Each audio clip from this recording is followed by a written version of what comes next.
Oh, thank you. Wait, mute yours.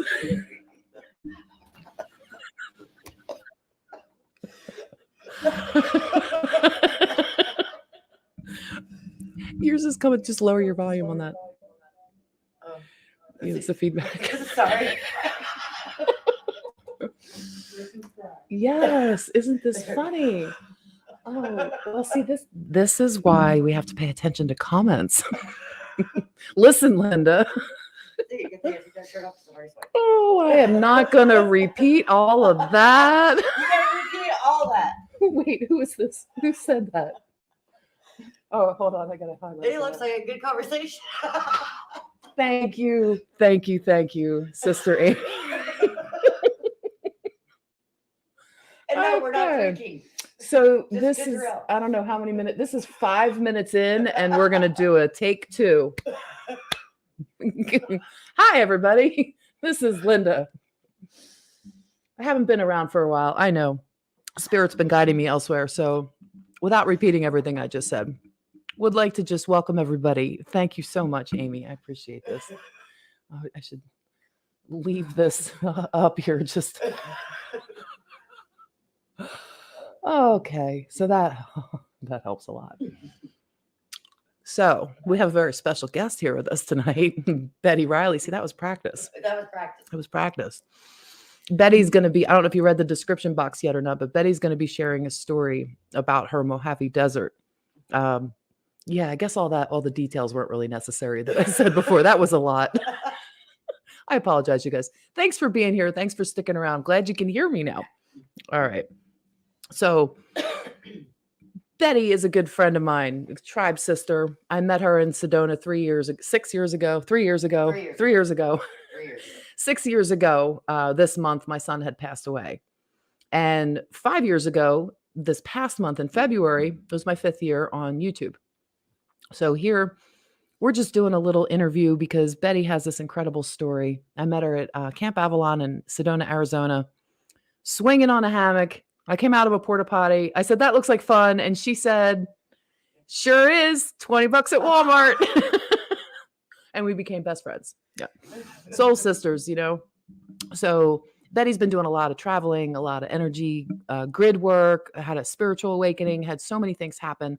And her survival of the Mohave Desert story is something worth telling, something you guys need to hear.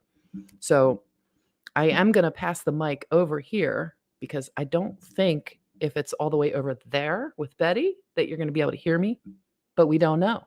Maybe you can let us know. Can you hear me? Can you hear Betty? Say something. Hi, can you hear me? Just testing. All right, we're going to pass this over now. Betty is going to start with telling us about her story and how this all started with the desert, because I think the mountain story and the cactuses and God and all of that, I think that's really, really such an incredible story. And thank you so much for being here and being willing to share this with everybody through the humor and the tears and all of it. So, all right.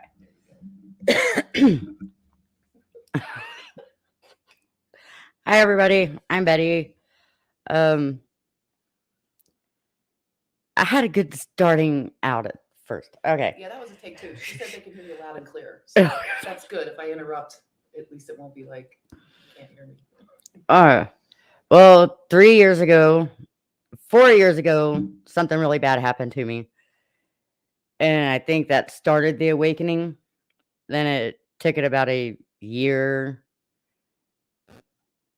for me to go through it, but now I'm getting tongue-tied. It's okay. Okay.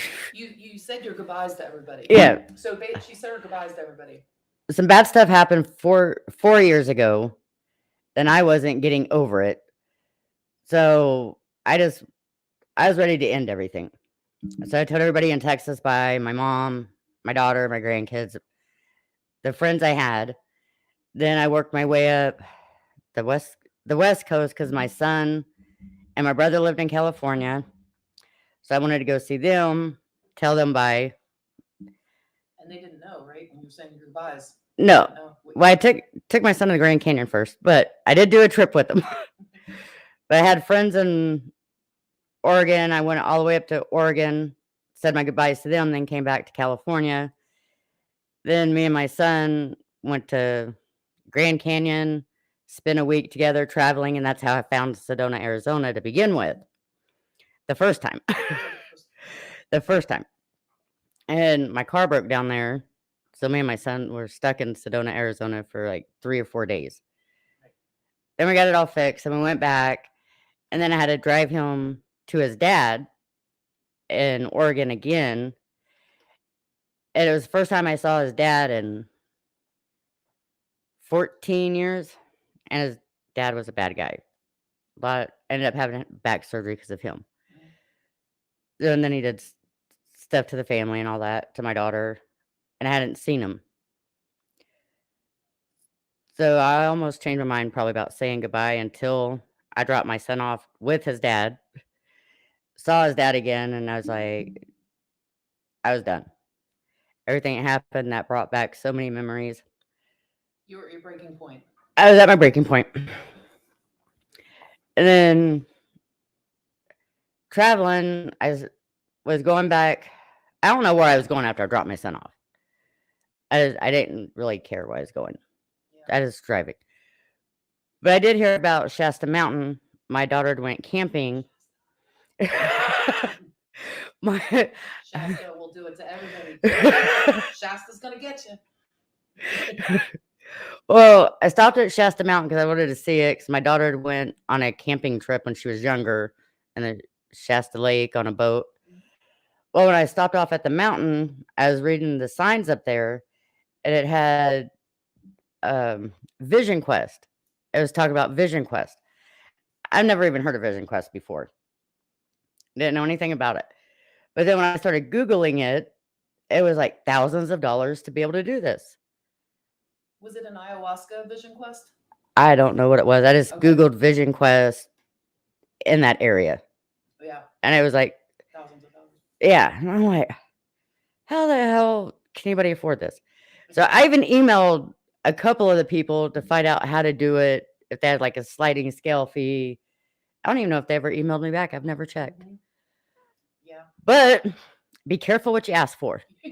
Be careful what you ask for because you might get it. Mm-hmm. So, is that what led you to the Mohave? Or? Well, when I left there, I was like, the only other place I knew of that was secluded was Sedona. Yeah. So after I dropped Aaron off in Oregon, I was just going to go back to Sedona and figure out what. I didn't know how I was going to do any of this. Yeah. Oh. But somehow I got lost. I took Route 66. Okay. And I stopped off at this gas station, and then there was this road that went straight that way. I'm like, I wonder where that goes. So I went that way, and then from this mountain, I saw a big shadow of a person. And I'm like, then something was telling me to go there, like just drawing me to this person. The Vision Quest had begun. Apparently. So somewhere in my head, it went from a goodbye, ending my life story to searching for my true love. Because that's what came to my head when I saw the figure up on top of this mountain. Don't ask me where the hell that came from, but I was like, how you go from... Gotta get up on that mountain. Where is that? Right? So I drove, and it was like a 10-mile drive. So how I saw that from there, I don't know. Vision Quest. It was a vision. The mountain called you. Yeah. So I got up there, and I drove my car like a bat out of hell up this mountain. Like when the tow truck came, they don't even know how I got my car up there. They still, yeah. My brother's still mad at me. It cost him a fortune to get my car down.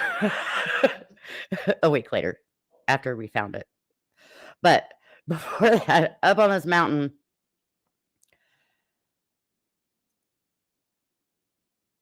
you were tested, right? Weren't you tested? Yeah. uh, how do I start? I climbed up the mountain and I was looking for somebody. I don't know who. I even grabbed water out of the car for him. I had like 4 bottles of water because it was a long hike up the mountain. Figured we'd get thirsty. To this day, I've never found the damn person. So if anybody out there knows the person that was on top of this mountain, please let me know.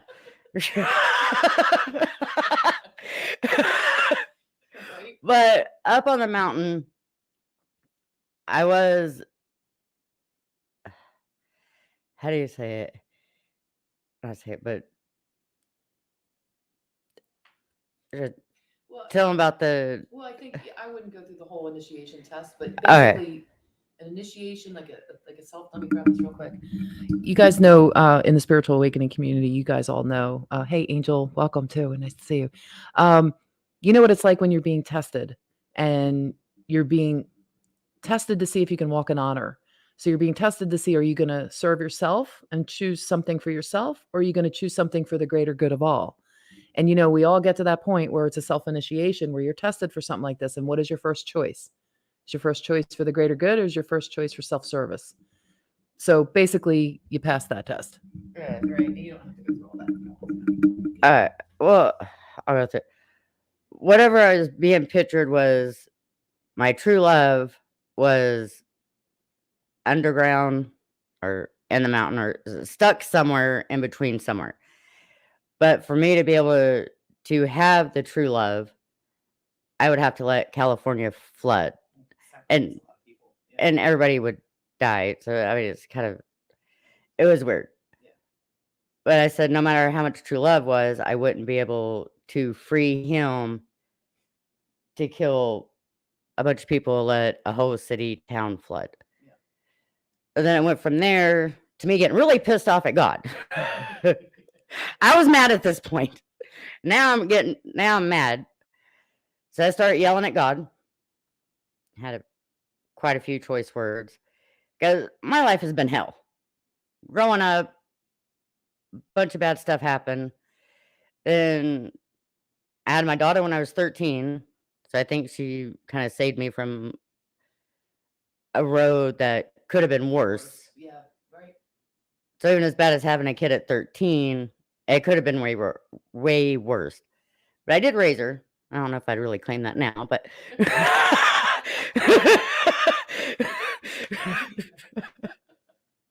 Well, so you have some choice words for God.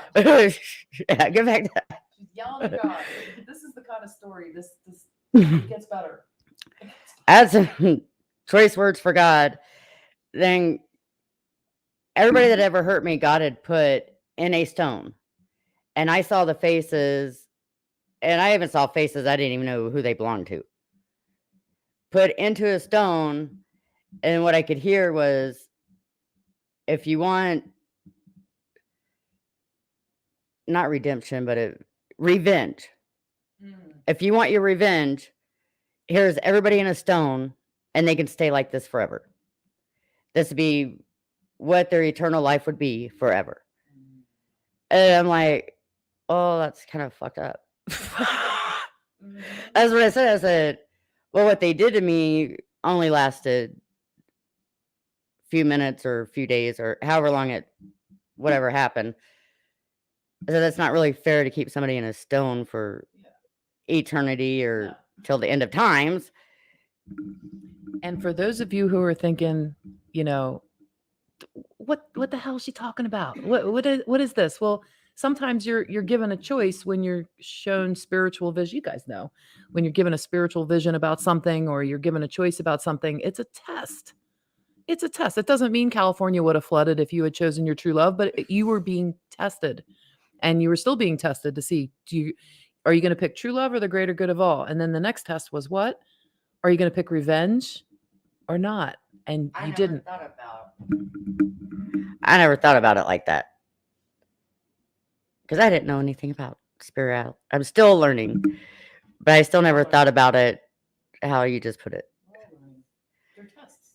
They're tests. We're constantly tested. Thanks. And during this time, like and I walked up and down this mountain 7 times. And I didn't know what the significance of 7 is either. God's favorite number. I didn't know that at the time either. But like after finding about the true love being on the rock, I got mad and started walking back down the mountain because I got pissed off. I'm like, I'm done with this shit. Then I walked back up, and that's when it was kind of dark because it took hours for the true love thing to go on and a whole conversation. But then it was like nighttime, and I don't really have an imagination. I can't like picture things. I don't believe you. Like if you tell me to picture an apple in my hand, I can't picture that. She says apple. Apple. You guys know apple. What was that? It's think and blink. It's instant manifestation. So if you close your eyes and you try to imagine an apple, just imagine yourself holding an apple. I can't. Like if I close my eyes, I don't see. It's black. Do you use toothpaste with fluoride in it? Probably. Use the fluoride. The fluoride closes your pineal, calcifies your pineal gland. All right. Anyway. So, I don't know why I had to say that, but yeah, like me and imagination, we don't get along. But so the stuff on the mountain, I was like, that's not true because your inner child was swinging on a hammock playing. And the only reason that we became friends was because our inner children connected. So your imagination was just fine.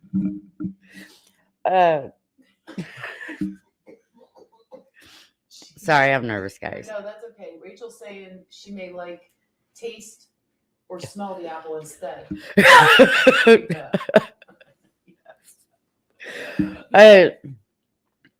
Anyhow, then we started arguing about the people that hurt me and seeing them in a stone. And I got pissed off about that. I'm like, well, I'm not going to freaking keep them stuck there because that's not fair for what that's not a fit punishment for the crime. Right. To me, anyways. Yeah. But now if you did that to my kids, I would have said, yeah, nail them to the wall and all that. But yeah. And I don't think it was for you to like figure out what the punishment was. It was more that you chose not revenge. Yeah. That's the point of the test. I think. What do you guys think? Do you think that was the test? I wonder if they can hear me. No. I'm joking. All right, so wait, you gotta keep telling the story though, because you gotta get to the part. The fun part. Okay, the fun part. Oh yeah, we haven't made it to the fun part. But then I argued about that. Then I walked back down. Then I went back up, and then I yelled about how I grew up, and I was kind of pissed off. I cussed out God. I cussed out Jesus. I cussed out the stars. I cussed out whoever the hell was listening to me that day. They got cussed out. But long story short, there was like 4 more trips up and down the mountain of different discussions about how my life was and why and we kind of went through my life history of everything that I could remember that I did bad. Then I explained why I did this or why I acted the way I did because of life review. A life review. Yes, yeah. Yes. I had like a whole life review on the mountaintop. When I first got to the mountain, I parked my car. You know, I didn't want to lose my car. Or I didn't want to get lost in the mountain. So I turned the radio up really loud on my car. And I opened all the doors so I could hear it. So, you know, I'd be able to find my way back down. So kind of knew. I just didn't want to get lost. Well, anyways, by the time I made it down the mountain, my car wouldn't start. And the radio had stopped working. The Mohave Desert. In a mountain, the Mohave Desert. Yes. All right. Well, I walked down to the street where cars came by, and I kind of sat down there. Nobody stopped. So I didn't flag anybody down to help me. I was like kind of embarrassed about how my car battery died. So I walked back to my car, and I'm like, well, I had like food, and I had water, and I had a backpack. So I figured I'd go hiking to go on a short hike and kind of clear my head because everything that just happened was insane. Vision quest. Why not? Well, so I packed my backpack, and I don't. Do you have the picture of the mountain? Oh yeah. We got pictures. All right, now I'm gonna minimize this one for you, and then if you want to scroll, we're going to use this. Oops, hold on. All right, use that to scroll, or your right and left button over here. Go back. Okay. All right. So we got some pictures, you guys. You got pictures. Okay, I walked from the mountain down to the road right there. Sorry. So I can't really show them, I guess. Yeah, use the cursor. Oh, okay. Yep. So I was up over here, and here's the road.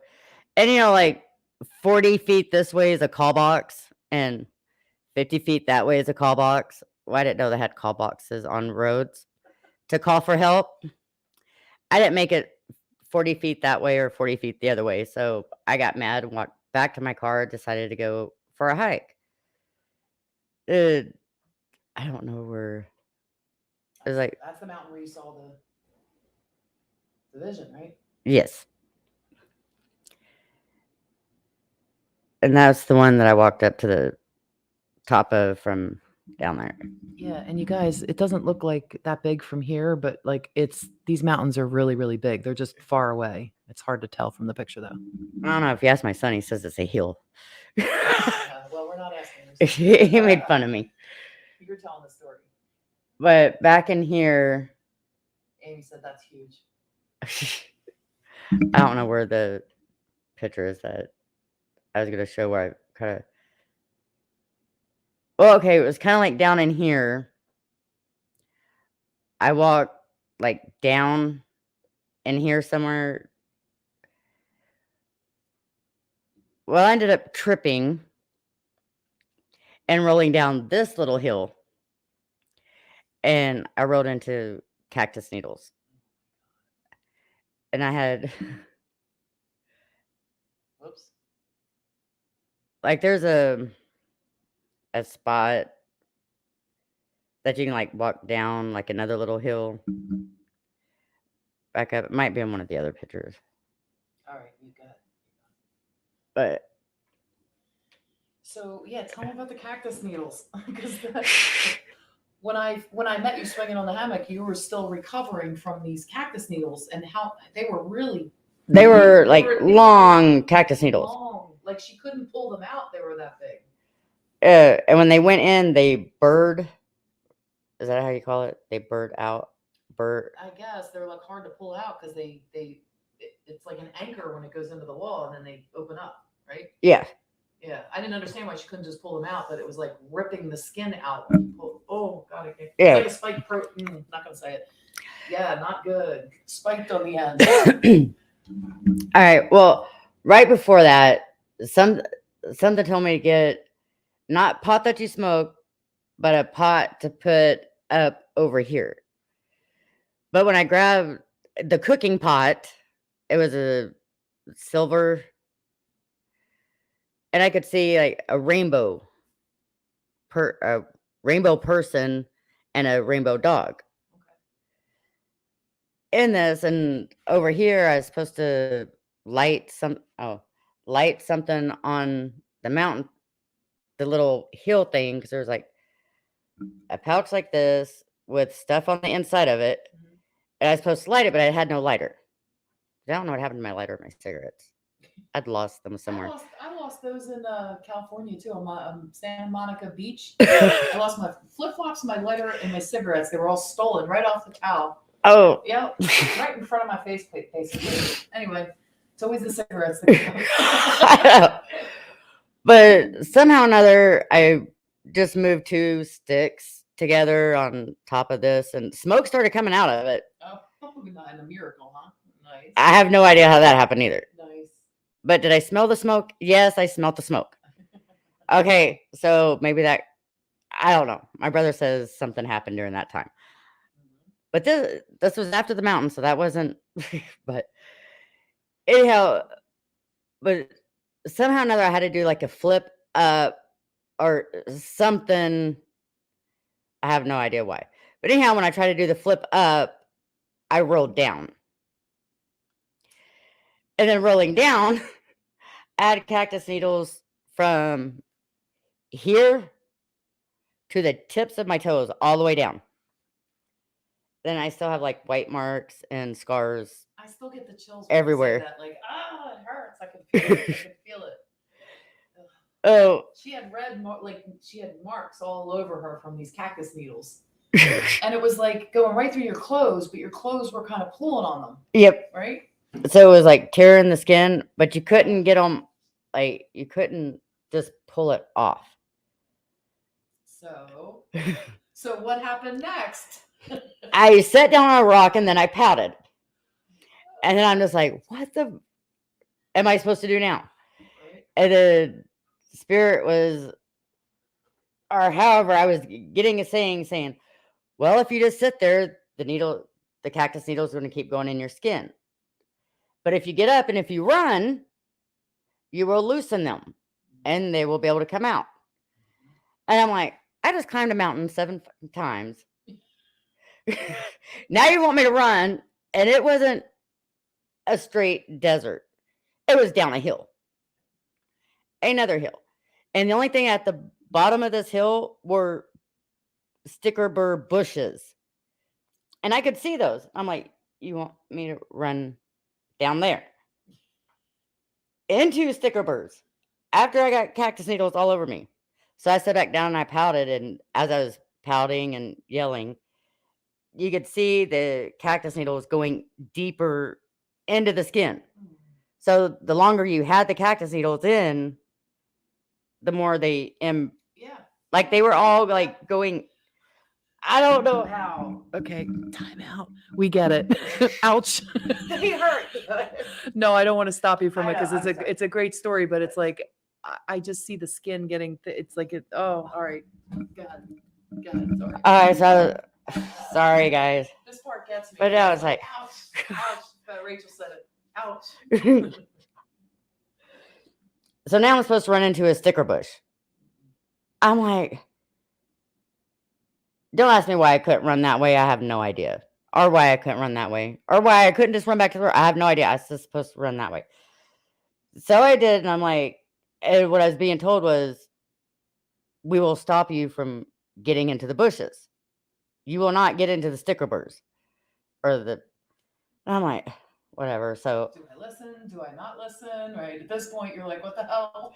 What the hell? So I ran. I ran down the hill. You did it. Wow. I ran down the hill. All right. I stopped mere quarter inch from the bushes. Like there's a line of bushes. I wish I had that picture. Trust. That's what Amy said. Yep. There's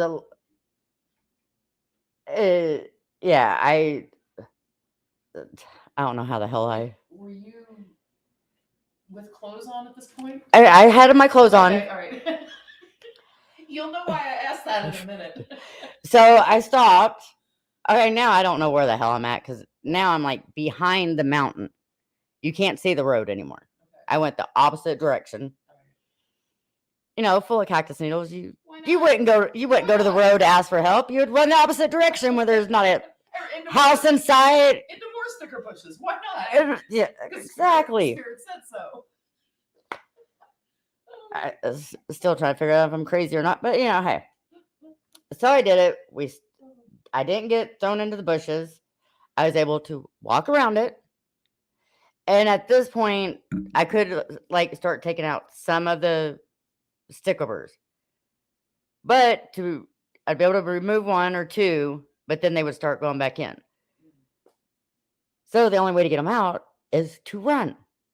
Because apparently, if you sweat, your pores open and you're able to pull them out.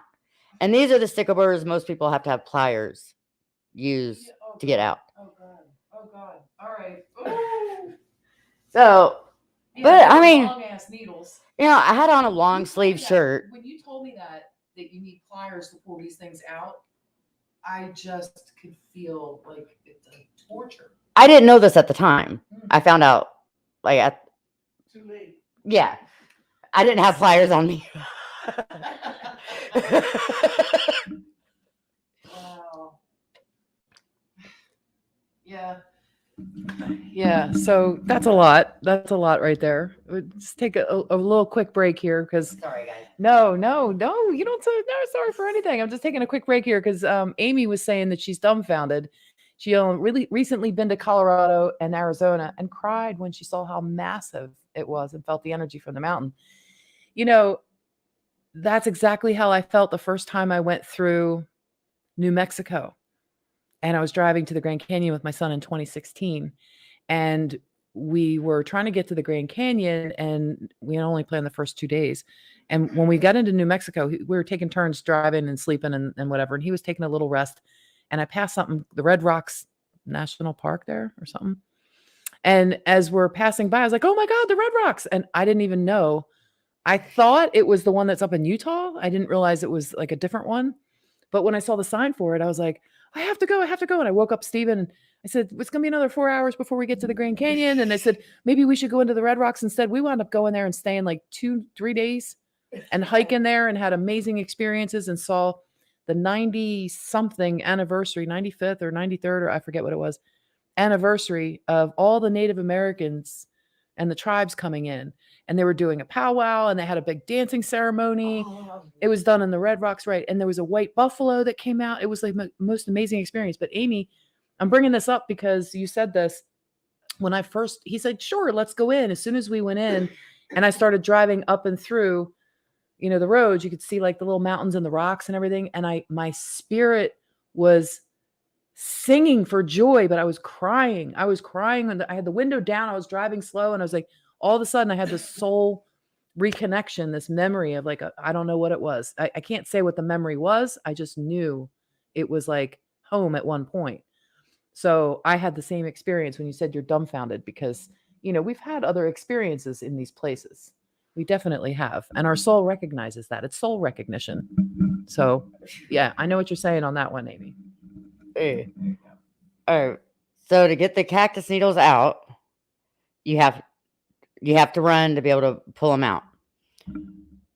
So I ran more, and I to be able to get them out. I had to pull my shirt off because they were all on my stomach. So they were in my shoes. So the first things that went were my shoes when I got to the bottom because these cactus needles went in the top of the shoes and the sides, the tip of the toe, the back of the heel, all the sides. And I got the shoes off and I couldn't get them out of the cloth. They were stuck on the cloth too. They were stuck inside the shoes. So to put them back on would be to get the cactus needles back in my feet. So, of course, I didn't do that. So now you're barefoot. Now I'm barefoot. Okay. And then there's cactus needles on top of the socks up here. So the socks are off. So the socks had to go. And then I had to run some more because the cactus needles. I forgot. You told me about the running part. You did tell me about that. Yeah. Crazy. Because I could only get a couple of cactus needles out. Then they would go back in. So you're running around like a porcupine. Yes.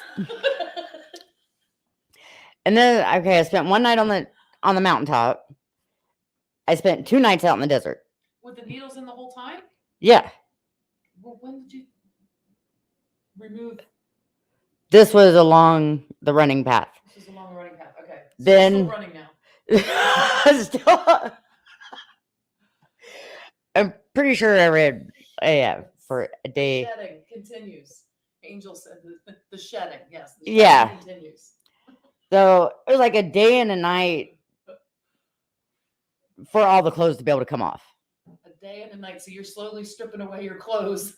Yeah, because every time you stop, the cactus needles would go in. So you could only get out a I few. didn't know it lasted that long. I thought you were just taking your clothes off and No, it was like a ripping of. Oh God. Yeah, it wasn't an easy task. Just take your clothes off. Oh, This was a whole long process. it sounds so painful. And then I couldn't get the ones out of my back or my neck. Like, by the time I made it to the hospital, they were like that. Deep. There was only that much of the top Oh. left. So, did you get some kind of medicine? I mean, you had to get some medicine, earth medicine from that. It must have done something to your biophysical body. Like, Yeah, I couldn't run before. Like, I might have been able to. healing? Was there anything that you were suffering from that you might have been healed from after that, or do you think that was just all part of your awakening? Because that's a lot of medicine. Like sometimes if you get bit by a tick or you get bit, when people say, disease, well, they also carry medicine because we optimize that. So, like, was there something that your body really needed? Do you think that maybe the cactuses helped with? Yeah, I think I was like 200 pounds at the time. Okay. And I wasn't physically fit. Yeah. I didn't You look exercise. great now. You're in awesome shape. You really are. I didn't exercise for probably like a year So before all this. Okay. And I was on pain pills. But I'd quit taking.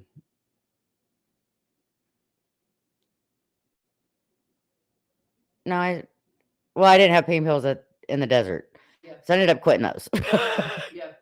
That's good. That's good. And I survived the 3 days without them.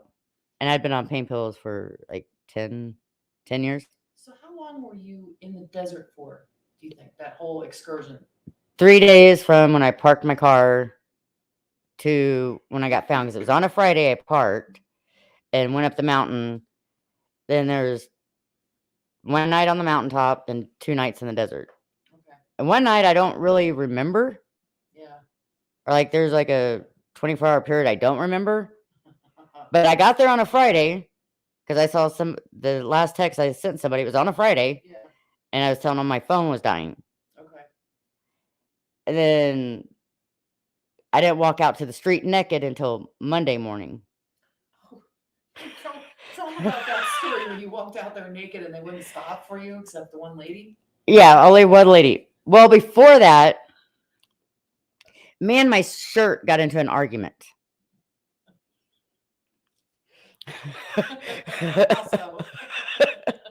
Well, because for some reason, out in the desert, if I could have found the way to turn the water on, everything would have like reset it or restarted and everything would have been grand. So my shirt was leading me. To the water? Yeah. Well, do you know what water you were looking for? Or was it in the desert? It was in the desert. All right. So this could have been like. I still never found the water. Okay. So I'm going to interject here for a minute because like, wait. So this is reminding me of like a story they tell about when Jesus was in the desert for 40 days and 40 nights and the devil was tempting him and all these like stories that they tell children, or it's probably in the Bible too, about 40 days in the desert. And he showed him the world and he offered him this and that and everything. Is all these temptations, and you could call them delusions or you could call them visions or you could just call it, mystical, supernatural stuff. So like if you're being led to shut off water, the water might not have been there, but you could have been on this vision quest that you didn't really know that you were actually on. Turning on the water. Oh, turning on the water. Turning on the water in the desert. Turning on the, okay. So that, From a tree. From a tree. So that was, that was With part a of, key. and this is what they're telling you. So this is like part of your vision quest. All right. You got that? It's part of your vision quest. Yeah. And you weren't on any drugs or anything like that. No, So no drugs, no alcohol. Yeah. All right. Okay. Just depression. You were at your lowest of lows. Yes. Yeah. Goodbyes. Yes. Which my son reminded me of that. Yeah. This past Christmas. He was mad at me. I didn't know that he actually knew that. Yeah. But I don't know if he had found out later on. But see, that's 3 years later. It's 3 years later. Yeah. Right. A lot of came up for healing that month in December. I think a lot of us, I think a lot of people have been going through healings and ending of cycles. And, like this is like another cycle. I was just telling somebody this earlier today. We're finishing a 30-year cycle, like astrologically. That's a big cycle. And we talk about 2-year cycles, 14-year cycles, and all these different cycles that are ending. In the last couple months, we've completed a lot of cycles that are smaller, but there's a bigger cycle that's ending too. It's a 30-year cycle. So like these are big events. So a lot of people have been being served up stuff. Are you sure let's make sure you learn the lesson on this one. Let's make sure you learn the lesson on that. You want more of this? Do you want to stay on that, as Angel likes to say? You want to stay on the poop loop? Keep going around again? Because we can now give you another 30 years of this shit. Or do you want to get off the poop loop and spiral up? And so that's what we're all doing now. It's all the healing and completion. The things that are coming up in your life is like coming up for a reason so that it can be healed, released, transmuted, alchemized, let go. We learn the lesson, no more of that. Like that's why all this is happening right now. And some of us are really taking some, punches in the nose, and some of us are getting hit hard with things. And all you can really do, I like to say to you, because I don't even like to come on and give advice or anything anymore. The best advice I give anybody is just 2 magic words. 2, that's it. All you need to remember is very interesting. That's it. That's all you need to know. Very interesting. Keeps you out of judgment and away from the emotional attachments. So there you go. So, well, I never turned the water on in the desert. My sticks did not work in the tree to turn the water on. So, but Imagine that. So I spent another day trying to walk back to my car, but I did end up seeing like a 4-lane highway. So I don't know how I ended up over there. But here I am naked. So it took me like a whole full day to decide I was going to go to the street to ask for help. Because, I couldn't have done it, back when I was fully clothed and just my car was dead. Yeah. You have to wait till you're naked and naked, lost in the desert. Yeah. yikes. Yeah. It's okay. It would have been way easier. It's a hell of a speed. You know what? I give you a lot of credit for being willing to come on here and share this, because a lot of these things, like, even when you hear yourself saying it, sometimes you hear it, it's almost like just an unbelievable story. But a lot of these things that you're conveying are very, very like deep spiritual tests. They're tests of your soul. And people that aren't on the soul path or aren't on a spiritual path haven't gone through a vision quest. And think about how bad you wanted that spiritual quest and you couldn't get it because it cost thousands of dollars. Well, here comes Linda's plug. You got to know it's coming. So that's why I created something called Ascension Maps. Here it is, you guys. Ascension Maps is created for anybody who's on a soul journey or wants a vision quest and can't afford it, because it's absolutely free. And I did this because I also wanted to go on a vision quest that was cost thousands of dollars. I wanted to do an ayahuasca trip. I wanted to do all these things, and I didn't have the money. And it's like, if you don't have the money, you can't get the teachings. You can't get the lessons. Like, that didn't seem right. So there's my shameless little plug for ascensionmaps.com. Back to you, Betty. All right. But the weird thing is being out in the desert, the mountaintop in the desert. So for 3 days, there was no type of bugs. I didn't see any ants. I didn't see any scorpions. I didn't see any spiders. I saw a bird. Oh, your bird? Was it a raven? It was an eagle. An eagle. Nice. This one was an eagle. I think. It's either an eagle or a raven. Rachel says she's sending you courage because we've all gone through these things and they're hard to talk about. So she's cheering you on. So yeah, keep going. And then when I was like out in the desert the last night, there was no animals, no bugs, no insects, whatsoever. Because I dug a hole in the ground to put the sand over me to get warm. Doesn't work. Yeah. The sand's cold. The sand's cold. I don't care who you are, the sand's cold. It didn't warm me up. But I did get warm by digging the hole. Pulling out all the survival techniques.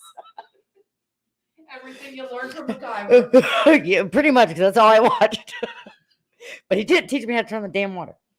I could have just got with the stick from a tree. All right, you know who might know that? Angel. Angel might know something about that. Angel, you might know about turning water on with a stick from a tree From in a tree in the desert. From a tree in the desert. I just have a feeling Angel would know how to do that. Let me know if you figured out the combination, the sticks inside the tree to turn on the water. Because I will go back out to that desert to try it, but then I'd have to find the tree. And once again, a reminder: you were not under. One more reminder: you were not under the influence of anything while this is going on. This is a pure spiritual quest, and unless you've been on a spiritual quest, like you guys, I'm sure you know, these kind of things happen. These kind of tests and visions, and it's like it is testing your strength and your bravery, but it's testing your resolve, your trust. It's testing your walking in honor, your integrity. You know, all of these tests are meant for something, and you got the whole shebang in one vision quest. It's pretty amazing. Now, the part about asking for help, that's important too. So go back to that. I'm not one to ask for help, really. It's hard. So I think this lesson was I wouldn't ask for help fully clothed. I got to do it naked. Make me humble my ass. Literally. That has to be a humbling experience. Okay, and I'm like I was very, what do you call, like, I wasn't a very outgoing type person. Okay. So, yeah. So, wasn't one to like really talk to a whole lot of people. So to have to walk to this road naked, yeah, I was just like, how many people? A couple people passed you. A lot of people. A lot of people passed. Yeah, see that. A lot of people passed. Wow. Because it was Monday morning. Everybody was going to work, and there was a military base. Okay, wait, hold on. Monday morning, people going to work. Many people were passing a naked woman on the side of the road. Even truck drivers would stop. Oh. There was many 18-wheelers that drove by. Oh. And they just kind of looked at it like I was crazy. Well, apparently finding out later on, that was a ploy, I guess, years ago, like 10, 15 years ago, 5 years ago, whatever. That was a ploy for people to. Yes. Yep. So, but this. Yeah. So what you're saying is like somebody would be naked on the side of the road. Somebody would stop, and then the bad guys would come out from the ditches in the ground and attack the person that stopped to help. Yeah. Right. So people were seeing a naked person thinking that you're just some kind of scam. Yeah. Not somebody who needed help. Right. Cactus needles all over their butt. Yeah, you know. Bleeding out. And I'm just like, come on, please. This MIP lady, military police, she pulled over. She wouldn't take me anywhere. She's like, you can't get in my car. She gave me a shirt and a blanket. Nice. And some socks. And she goes, oh, and a Gatorade. Okay. I think 2 bottles of Gatorade and a bottle of water. There you go. Thank you, military police. Yes. Appreciate your service. You never know who might watch this. If you're you never know who might be watching this. If you're the military police lady who happened to stop in the Mohave Desert about 3 years ago and helped a naked lady with a Gatorade, a blanket, and socks, And a t-shirt. Thank you. Thank you for your kind service helping humanity. Yes. And the naked lady. And the naked lady. But she did hold to her word when she got to, I get wherever I was, there was no phone service. So she had to wait till she got to phone service to call the police or whatever. Okay. I told her she didn't have to, that I would find my car. Yeah. But she asked me where my car was, and I said I didn't know. Anyway, the fire department did show up. Oh, they wanted to see the naked lady. Can you imagine the radios that day? There's a naked lady out in the Mohave Desert. Oh, but, okay. Well, the fire trucks showed up, and the ambulance truck showed up. They could not believe it, but I was in like perfect health. Like not elevated blood pressure, heart not racing. They're just like, they didn't understand it either because they assumed I was on drugs or drunk or something. Well, yeah. I mean, come on. Okay. Well, yes, of course, because you're a naked lady.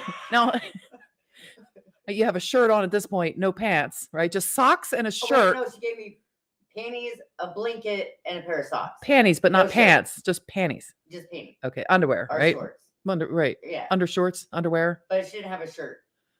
She only had military shirts, so she couldn't give me that. Okay, so you just had the blanket for the top yeah. and little panties and socks and Gatorade. Sorry. No, Yeah. that's okay. I'm thinking, of course they're going to be thinking you're on drugs and stuff. Because even when you're relating the story, like I was trying to say before when I interrupted a couple times to say you weren't on any drugs or anything like that. When you're on a vision quest, these kind of weird things happen that sound like delusions or they sound like grandiose, weird, but when you're on a vision quest and these things happen, they're very real. So So yeah, of course they're probably like, what's this girl on? What's she do? What's she been taking? What kind of trip was she on? Yeah. Right? They probably thought you were tripping on LSD or something. What was it? There was only one reason why they had to take me into the hospital, but I can't remember. It was for not having on pants or not having on a shirt or not having on some. It was legal to go topless at one time, but you had to have some part of clothes on. Oh, God. You had to have half or half, something. So they took you to the hospital? They took me to the hospital. Probably for a psychiatric evaluation. Well, they did take me to the hospital. And I was fine. They just kept telling me to wait. And they only took out like a couple of the cactus needles. Yeah. So I kind of got pissed off. Did they take all of them out? They just took some of them out? Yeah, they just took out a couple. And left the rest? Yeah. What the hell? They didn't have time or something. At the hospital? Yeah, there was other people there. So they told me I had to wait. But they did give me a green outfit to put on. Okay. But they told you to wait. They were still going to take them out for you. Yeah. Okay. All right. Well, that pissed me off. So I didn't stay. What? You didn't stay? No. Well, so what happened? Well, I wanted a cigarette, so There you go. And you couldn't smoke at the hospital. So I started walking outside to see if I could find somebody that had a cigarette. Nobody in the parking lot had a cigarette. Oh. The security guard did come out and tell me I had to go back in. I said, well, there's like too many people in there and I don't like the feel and they all look sick. I don't want to go in there. So he put me in this little hallway and he goes, okay, well, you can sit here till they call you. So I sat at the desk for like 5-10 minutes and nobody came and the door opened. Nobody was looking. So I left.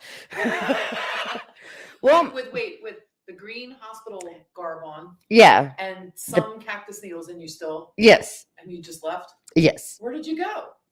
Well, my bright idea was the car I got lost in the desert was a car rental from Enterprise. Oh.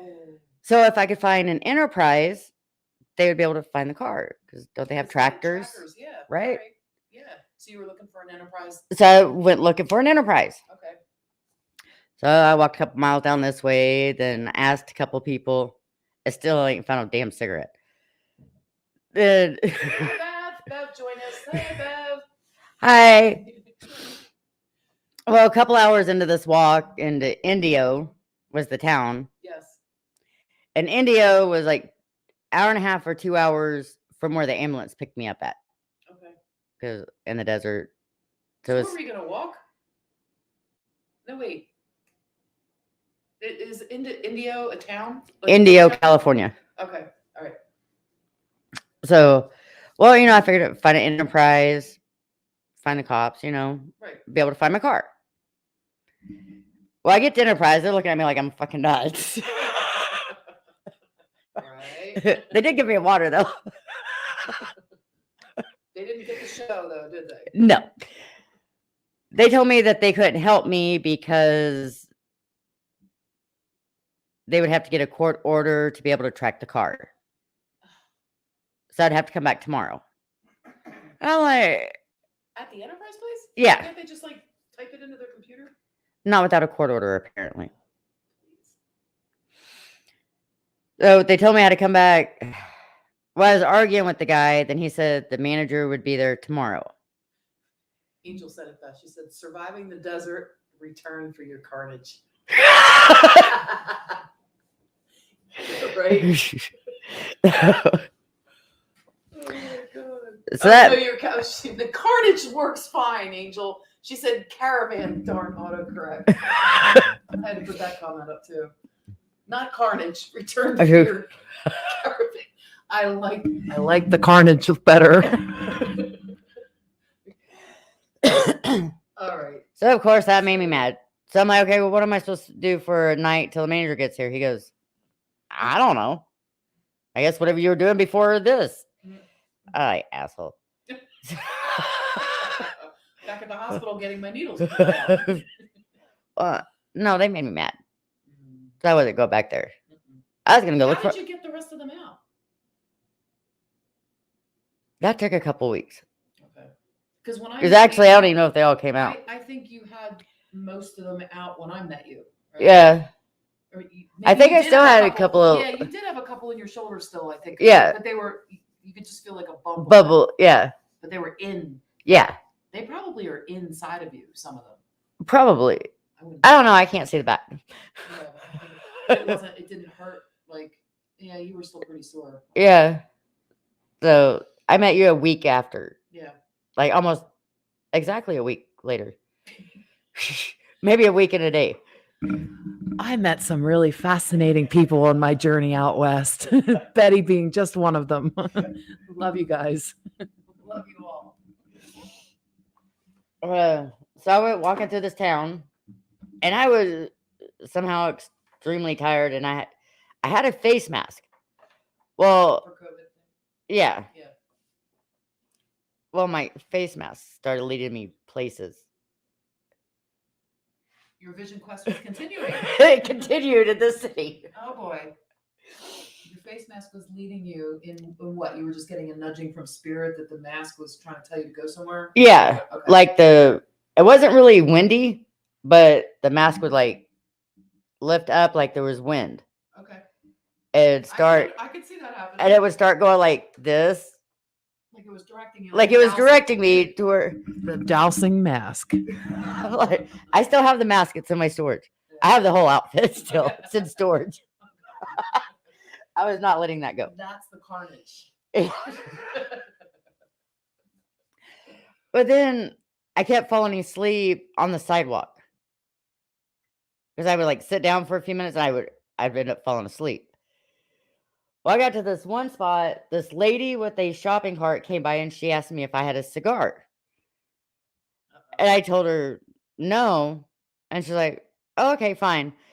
And walked off and I fell asleep. I woke up and I was like across the street from a laundromat. This guy yells at me and goes, the lady with the basket has the shoes that you need. Because I had no shoes on. So you look like a street lady then. So the shopping cart lady came up to you, trying to give you shoes, and you were just like, no, she wanted a cigar. She asked me if I had a cigar. She probably wanted to trade for the shoes. But I didn't have a cigar. So, and then when the guy told me the lady with the cart has the shoes that you need, go find her. I'm like, well, I don't have a cigar to give her, so she's not going to give me the shoes. So did I go look for her? No. I walked the other way. But I didn't know which way she went anyways. Yeah. But interesting that he knew she had shoes. That's just another part, a weird thing. This is a weird thing that happened. Yeah. I never did run across her again. Yeah. So I ended up going into the town towards where the railroad tracks were. Mm-hmm. I figured if I got a train, even if I jumped on the box cart, that it would take me closer to the mountains. I'm still trying to get back to the mountain. I'm still trying to find my car. No, wait. I have to ask you at this point. I'm going to stop you and ask you real quick. At this point, did you recognize you were on a vision quest and you were just willingly going on it, or begrudgingly, willingly going on it? Or were you still kind of like, I don't want to say suicidal, because I don't want to say that that was like what you were thinking. I want to put words in your head. I wasn't But suicidal at this point. You were already past all of that, just kind of like, where's this taking me? Or Yeah. I don't want to do this, but I'm going to do it because I know I have to listen. Or like, what was your mindset? What were you thinking? I have to see where this goes. And you knew it was a vision quest? No, Okay. I still didn't realize it was a vision. Connected? Yeah, it was. Shasta? I didn't get all that connected until after it happened, and I started writing it all down. I'm like, Okay. son of a bitch! Didn't I just yell and scream about I wanted to go on a vision? Holy shit! I just went on a damn vision quest. It's like Shasta just anoints people. You know what I mean? It's like one of those holy mountains where, you know, you better be careful what you ask for, like you said earlier. I don't know if that was in the first 5 minutes when there's no audio. By the way, if you guys are watching this now and you decide you're going to go back to the beginning, the first 5 minutes, there's like absolutely no audio. So like, just skip forward. Don't mind us. All right. But then I went walking through this town, and by the time I made it to the end of the town to where the railroad tracks were, I don't know why I went towards the railroad tracks, but figured if I get on it, I could go close to the mountain. Didn't trains go Why not? towards the mountain? Well, by this time, my socks had holes in them, and the streets were hotter than hell. Well, I found some boxes and sponges and rope. So Uh-oh. I made me shoes out of cardboard boxes. Oh, you are MacGyver. You are getting all the MacGyver. And then there was like cut up tires that were out by the railroad track. So I took like a piece of tire, put it under the box, then wrapped it up around my foot, then used the string I found to tie it like a pair of shoes. But they kind of work if you just kind of like slid your feet. Yeah. But then they kind of didn't pick them up. Yeah. You can't lift them up, or you can probably come on. Angel has the perfect comment for this one. Go gadget. Yep. Well, I mean, you know, there was cardboard. There. Okay, I'm not a very crafty type person either. Except for on this vision quest, I had apparently a good imagination and MacGyver skills. It's all that you were following your spirit. Now, spirit's the one you should be arguing with, not God. I'm just saying. Oh, I had an argument with spirit too. Yeah. But first it was God on the mountain, but because God was the one that was orchestrating it all. Yeah. Well, he was the only one that could do judgment on people. Yep. So it had to be God, right? Well, it could have been. It could have been. It could have also been your soul, seeing how willing you are to come closer to spirit, to be spirit-led life. Because the more willing, like you say, you take one step closer to God, God takes 10 steps to you. You take, God is how are you going to define that? Divine, whatever. Yeah, is it your spirit, right. your soul, God? Are you thinking of all of those things as the same thing? Because like sometimes when I pray at night, I don't even know what I'm praying to, who I'm praying to. I just know that the creator source that's greater, grander, bigger than me is like the source of all, the creator of all. It's like, I don't even know what title you want anymore, because it's just like, hey, God, it's Linda. That's how I start my prayer every night. Hey, God, it's Linda. And every time I pray, hey, God, it's Linda. Because I don't know like what it is. But if I'm talking to my soul, my spirit within, it's part of me. So if I'm talking to the greater soul of mine, to me, that's a partnership with you could call it your higher self or your Christ self. Because a soul, I had such a weird idea of that growing up through a Catholic school, what a soul was. It looked like, to me, a soul was a little rib, like a rib cage. Don't ask me why. I know that's weird. But they would tell you, if you sin, you have a little black spot on your soul. And unless you tell the priest, that little black spot can't be removed. And if you have a mortal soul and venial sin or mortal sin, all these things you're taught as kids. I had this idea that your soul was some kind of rib cage. Like, I didn't even get the idea of spirit the way it was taught to me as a kid. It just didn't make sense. Yeah. So, we all use different terminologies for what we're talking about. So if you were arguing with God, it could have been your soul. It could have been your spirit, trying to test you and seeing how willing you are. Or it could have been, whatever it is you're saying God is to you. Yeah, You know what I mean? The higher power, whoever could do the judgment. Yes. Creator. Whoever could put God somebody would in an eternal stone for life. Yeah, that would be God. That'd be whoever That would be the big God. Oh. Because some pine needles from cactuses have hallucinogenic drugs in them. Okay, we just heard from the peanut gallery. That would be my mother sitting over there. She's gonna say a quick hi. Look at that. Look at that. Mom's on my live stream. And her comment was, which you could Google this and fact check my mother on this one, because this is coming directly from her. She said, you did? Oh, she already Googled this. My mother's comment was, I can't put it on here because she's live. Her comment was, because some cactus needles have hallucinogenic properties. You could have been hallucinating, but that also could have been the medicine that you needed because you were on a spiritually guided vision quest. So you could have been like tripping, girl. Well, I didn't do the cactus needles till after the mountain.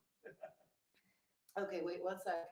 We got Bev saying hi, Mom. We got Amy Hi, Bev. saying hi, Linda's mom. We got Angel saying hugs, Mama. Thank you for Linda. Hi. Oh, thank you for Linda. I like that one. I'm going to put that one up. Love you, Angel. Thanks, Amy. Thanks, Bev. Mom says hi. That's great. Yep. So, Excellent story. well, in Indio, didn't stop there. I did meet some guy, and he told me that the only way you could talk to God or talk to Jesus is if you called him by Yeshua. And I kind of looked at him like, That's his filter. I didn't know that name when I was in the desert, and I got plenty of conversation, and I cussed him out, and he still talks to me. So maybe that could be why I fell in the cactus needles. Maybe I cussed a little too much. Or yelled and screamed. See, I don't know. Like, some people like to think of God as somebody that would be this great punisher. You yelled at me, I'm going to punish you. Like the God that I know, my source. You know what I mean? Yeah. Some people who's listening to might be thinking that too. Like, well, if you're going to curse a God, of course, look what you got. Like, okay, yeah, we could say that tongue in cheek and make fun and joke about it. But, the truth is, God would not want that to happen to you. Not to get like all talking God, but you know what I'm saying? You know what I mean? I think if he was really going to punish me, he would have had me run into the thorn bushes. Yeah, right. Psych. Like you see in the psych. But that was more of me learning to trust spirit. Yep. That's exactly what it was. Now that one I did figure out during it, because I was pouting, and they were just like, you can sit there, pout, cry all day. This cactus isn't going further, or you get your ass up and you can run, and you can get them out. Take your pick, but you should hurry up. It was kind of like what was being portrayed. I was just like, assholes. But I did run and got most of them out. Yeah. But in Indio, okay, after the cart lady, we didn't even think to ask her if she had shoes. Why would you? But I mean, she asked me if I had a cigar. So if I didn't have the cigar, then because I did know from like shows that you'd have to make a trade of some sort. A cigarette, not a cigar. I didn't have cigarettes either. Oh yeah. No, I'm just saying. No, one lady at the bus terminal said that she's gonna go across the street buy cigarettes, but she never came back. So I never did get a cigarette. Or yet. So I made it further down the road. I kept stopping at trees, on sidewalks, and as soon as I sat down, I'd fall asleep. For like 15, 20 minutes, I'd get up and walk more. But anyway, after making the shoes, I looked across the street, and there was like a park with like benches and stuff, and there was a restaurant across the street over there. I knew the way I was dressed, I wouldn't be able to go in the restaurant, but I was hoping maybe if I walked over there, somebody would give me a bottle of water. Yeah. It took like 4 to 5 hours to get a bottle of water. Oh. And that's only because I waited till the restaurant closed, and then I walked over to it and knocked on the window and asked if I could have water. Oh. Then they gave me water with lemon, with like 4 pieces of lemon in it, twice. So I didn't finally get to eat after 3. This is going on the 4th day. Wow. Or this is Monday. All right, so it's Friday, Saturday, Sunday, Monday. You're on day 4. I was on day 4 now. Wow. uh, Vision quest. Then I talked to the guy about Yeshua. But like I didn't think he was very godly or spiritual because he never did go get me a damn bottle of water. Or even offer to go get water. He's just telling you how he thinks you should do it. Yeah. Right. I was like, That's more religious dogma, personal filters, personal judgments, instead of spiritual empathy and compassion for, yeah. different experiences. After an hour of listening to him, I was like, Enough. I gotta go. Good. Good. And then I went over, got water. He left. Then this lady came up. She was dressed up. She had on high heels. And she went and sat on the bench, and she had tears. She was just bawling. I tried to talk to her, but she wouldn't talk to me. It's just like, you wouldn't understand. There's a point to this. But she really wouldn't talk to me. And she goes, I tried to do something, but it didn't work the way it was supposed to. I got hurt. And that was all she would say. She wouldn't. Okay. That was it. And I tried for like 30 minutes. So I left. I was tired. So over by the railroad tracks, I found this tree. And it looked like somebody else had already made a bed there, kind of. Yeah. It was already made out for you to curl up in a little ball. Yeah. But there was critters underneath it. You could hear the rattling. I'm pretty sure they were rattlesnakes, or they were whatever rattle. Oh. I got to sleep for like maybe 4 or 5, maybe 3 to 4 hours. Is this all you are still with cactus in you, needles in you, and you're still trying to get back to find your car? Yeah. Okay. But I'm tired, so I needed to sleep. And you hadn't eaten. I had it. No, I had the lemon. You had a lemon water and hallucinogenic cactus. Apparently. So day 4, you're sleeping with rattlesnakes now. Yeah, okay. Under a palm tree. Just making sure we're on the same page. But this is a palm tree that had all the palm leaves, like it wasn't groomed, I guess is how you would say it. Okay. So all the palm leaves were still at the bottom, going all the way up. So palm branches do keep you warm. Yeah. Okay. Good to know. So if you have palm branches, they do keep you warm and keep the wind. Tip for the day. Palm branches keep you warm. Sand does not. Sand does not keep you warm. Digging the hole will get you warm, though. Digging the hole. God. But once you get the sand on top of you, you get cold, so you got to start all over. And I did this all night. It's not the same as making an igloo. No. But wow. Let's see. But it was like, so I fell asleep for a couple hours, but the rattling, either they woke me up or I woke them up because they got really loud. I'm like, I think I've overstayed my welcome. So I got up and I started walking down the sidewalk. Maybe a quarter mile. There's a suitcase just laying on the sidewalk. Treasure. Nobody around, just a suitcase. Okay. I look around. Yeah. Anybody look? What could it be? I open the suitcase. There's clothes in there. There's an empty notebook. There's pencils.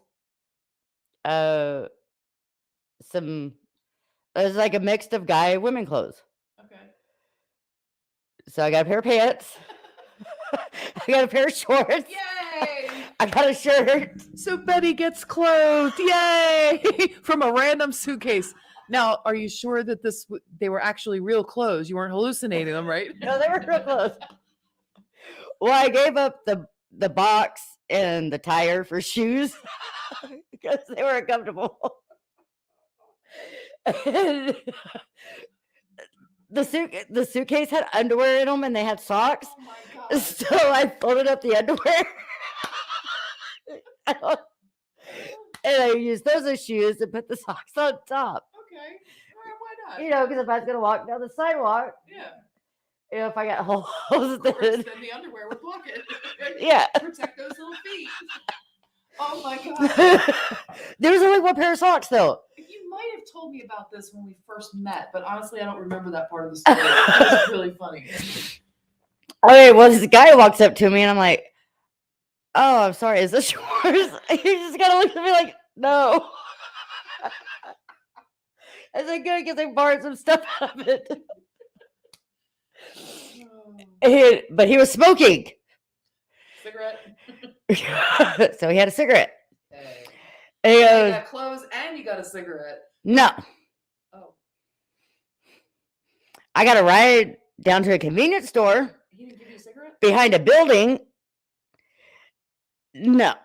I figured out why the lady was crying. That I'd met Was that before. her suitcase? I don't know if that was her suitcase, Oh, but I'm pretty sure she tried to get a ride with somebody and they tried doing something with her. But I think she finished out the whole scenario and just got dumped off. oh, Is what came to mind after this scenario happened. okay. Because the guy tried to get touchy-feely. And I just looked up and said, I just survived a fucking mountain. Bye. I'm not gonna let you do anything to me, so you smack me. I just slapped him. Good job. Oh I've my never in God. my life. Wow. But he said he'd like give me water, food, and give me a cigarette. Well, I got like 3 drags off. It was a cigar. Yeah. But the funny thing is, he took me into a town. So a nicer neighborhood town. Okay. So it's still kind of weird. Yeah. Because if he's going to do anything bad, you would have went this way. It was another test. Mm. I'm guessing now. But instead we went this way, up over the bridges. And I have pictures of the town, but I don't know where they're at right now. Oh, is there any more pictures in this? Uh, No, we come over here. no, I think they're in my email. I don't think I transferred them over yet. Oh, I'm just wondering if we should change the picture. Oh, Oh, just tap it. Oh, maybe that was the last one. and I have more pictures of the town. Well, I think I it's don't know. nice to. I think it's nice when you're talking about the desert to have pictures of the desert in the background because these are real. These are actually the places where she was at. Yeah. And then I have There's town hallucinate. in Not the don't tree. don't tell anybody. There's hallucinogenic cactus needles out there in the Mohave Desert. Mom Googled it. I tried looking that up and my phone wouldn't give me any information. Mine gave me a lot. Are you using Google? I don't know what I use. Hey Alexa, What? how many dimensions can the human brain interact in? The human brain has the capacity to function in up to 11 dimensions, as demonstrated by a study published in Frontiers in Computational Neuroscience. Alexa, This- thank you. 11 dimensions. Absolutely. Happy to help. Absolutely good to help. Thank you. Oh, all right. She's getting pretty good answering. Okay. Awesome. There you go. 11 dimensions, you guys. What were they? All right. Well, this guy said he'd give me a ride and to the store to get a meal, some water, and cigarettes. Well, he didn't have water. He didn't have food. And I got a couple drags of a cigarette. He just wanted something else. Yeah. And then he went to like touch me and I slapped his hand. Good. I said, no. And then What's happening, buddy? he tried more than I slapped him. Good. I was like, Good. I survived a mountain. I survived a desert? Fuck you. And I jumped out of the truck, walked around, and there was a gas station. I went into the gas station and I went peed and I came out. The lady is kind of looking at me because even though I found these clothes in the suitcase, I'm still dressed a little. I still have the hospital clothes on underneath the clothes. Yeah, you look a little street clothes. Yeah. Worn, right? Yeah. Yeah. And socks with underwear for shoes. It's called Underwear Shoes, brought to you by Betty Riley. But I'm still not sure if those are more comfortable than the box and tires with string or not yet. Oh, it's still up in the air. But I did end up with a pair of shoes. Okay. But I did end up with a cup of coffee because the lady at the convenience store, I kind of told her a little bit of what happened. And she just kind of looked at me, but she did give me a free cup of coffee. Nice. Why I wouldn't ask for water, I don't know. I just wanted coffee. It was like 4 a.m. Yeah, why not? But I had a notebook and I had a pencil. I was like, okay, well, I'll go take my coffee. Then I'll go sit under a bright light. Right. So no nonsense is going on. Yeah. None of that nonsense. Don't need any more of that. You survived the desert. You survived the mountain. No nonsense. No nonsense. Yeah. I'm not, no. But the bad thing is, like, 4 or 5 years ago, if something like that would have happened, I would have probably got suckered in just to survive. I don't know if I would have had the same reaction that I did that day if it would have happened years prior to that. Yeah, well, you were ready for it now. You You passed the flying colors. Especially smacking that guy at the end. Like, Just gave him the old 1, 2. that is the other, like, really good courage. Like, that was funny. That's great. And he had a dog in the back seat. The dog didn't growl at me, didn't nip me, didn't do anything. He just, Yeah. That was just kind of like what the dog did. Was like, He's like, good job. he's like cold. All But right. I mean, usually if you hit a dog's owner, Yeah. normally a dog would do something. Well, And this kind of a bigger dog. This maybe dog. the dog was like, finally, somebody gave it to him. He sounds like a predator to me. But So, all right. So let's see. Where are we? Now you're on, that's day 4 going into the evening. So now on day 5, where are you at? After the convenience store. Where did you okay, have enough? after the convenience store, it's like 6 o'clock in the morning. Mhm. Wait, I don't know. No, let's see. So we're on Monday. No, we're on Tuesday now. Okay. I went to Starbucks because I looked over and I saw Starbucks. So I thought maybe they could look at my account with my phone number and maybe I could get some food and coffee or water from there. Well, they won't do that without ID. Yeah. And so I could understand that, but they said I could sit outside and they did give me a cup of water. Well, this lady came up and she just kind of looked at me and I kind of gave her a brief synopsis of what happened. Yeah. Well, she went in and she brought me an egg biscuit sandwich, I think a bagel, Nice. a cup of coffee, an orange juice, and something else, and she gave me $20. Okay, so this is how you know the vision quest is starting to wind down, because now you're starting to eat. Because a lot of times on vision quests, people will fast. And if you go like 3 days, then starting like on the 3rd or 4th day or whatever it is, after a fast, a lot of times they'll say 72 hours is a good one to do it. It's good for your health anyway to fast every once in a while. Like 18 hours is intermittent fasting and all of that. There's a whole thing about it. But on a vision quest, when you're coming out of a spiritual quest, usually you haven't eaten in a long time. So they always tell you to like, don't eat a whole bunch of food all at once. You could be sick. But yeah, but you weren't there like 30 days without eating or anything. It was just still, yeah. So, but you know, it's winding down when you're getting all the food now. I didn't know. Oh, right.